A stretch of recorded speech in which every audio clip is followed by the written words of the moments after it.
Jesus said, "The eye is the lamp of the body. If your eye is clear, your whole body will be full of light." For centuries, this teaching has been stripped of its power and reduced to a warning about don't look at bad things. The truth of this verse has been hidden in plain sight and only seen by one who is ready to see it. If you are watching, then I guess you are ready. Ask yourself, why would most Bible versions reduce his words about the eye, singular, into something shallow about eyes, plural? That was a deliberate strategy to keep your lamp dim, because the moment you see what it truly means, you're free. You won't need them anymore. When Jesus spoke of the single eye, he was pointing to a truth whispered through the veils of ancient wisdom: the third eye, the pineal gland, the lamp within. In esoteric wisdom, this isn't just an organ. It's the doorway between the physical and the spiritual. It's where intuition, insight, and divine connection flow. It's the inner altar, the place Jacob called Peniel when he said, "I have seen God face to face, and yet my life was spared." A story that illustrates the same truth. The encounter with the divine happens within.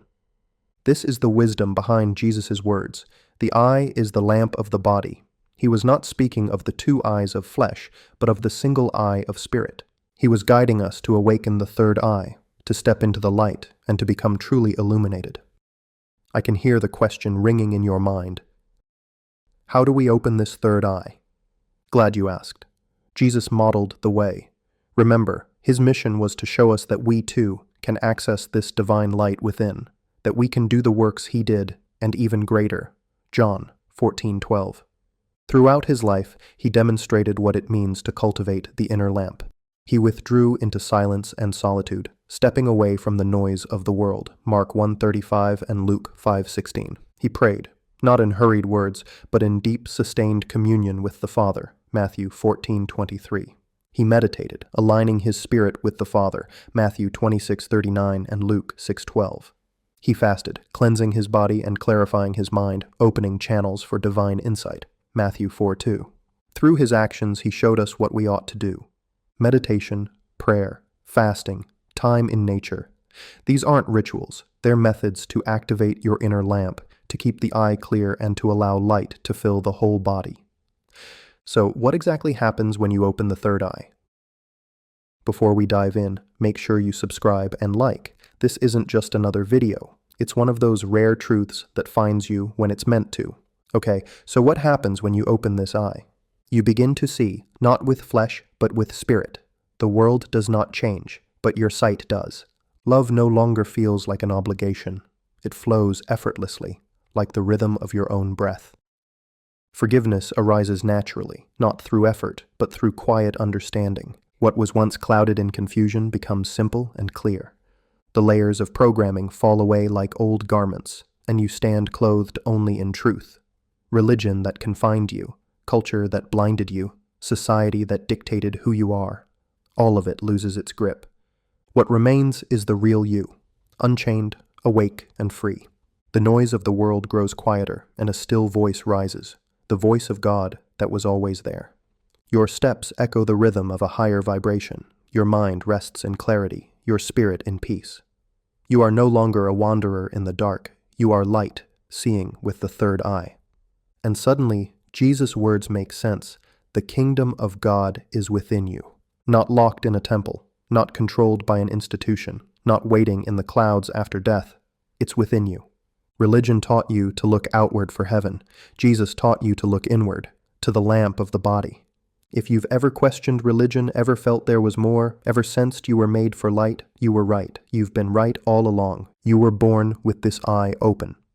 As a child, you saw with wonder, with purity, with truth. But as you grew, the world trained you not to use it. Little by little, it was calcified. And here's where it gets fascinating. The third eye isn't just mystical. It's biological.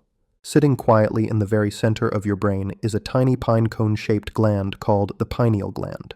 Science tells us it helps regulate your sleep-wake cycle, responds to light cues from your eyes to sync your body with the natural rhythms of day and night, and produces melatonin. And here's where it gets even more fascinating. The pineal gland is also linked to dreaming and altered states of consciousness. It produces and regulates chemicals like DMT, a powerful compound naturally released in the body that's connected with dreaming, vivid imagery, and profound inner experiences. Science sees a regulator of light and rest. Jesus saw it as the single eye that fills your whole being with light.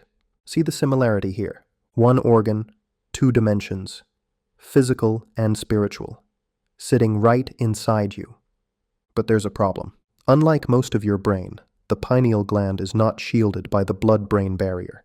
It receives massive amount of blood flow.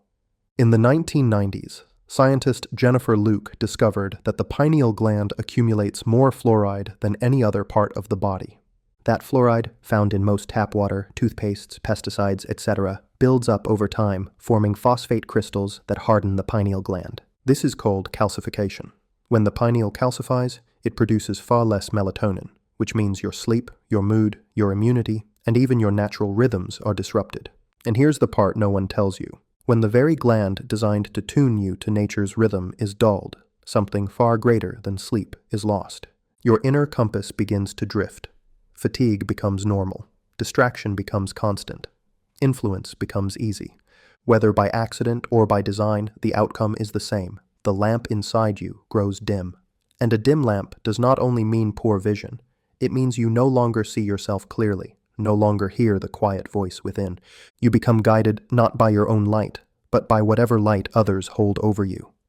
The lamp has always been within you. The third eye is waiting to be awakened. Step into that light, see clearly, and live from the truth that has always been yours.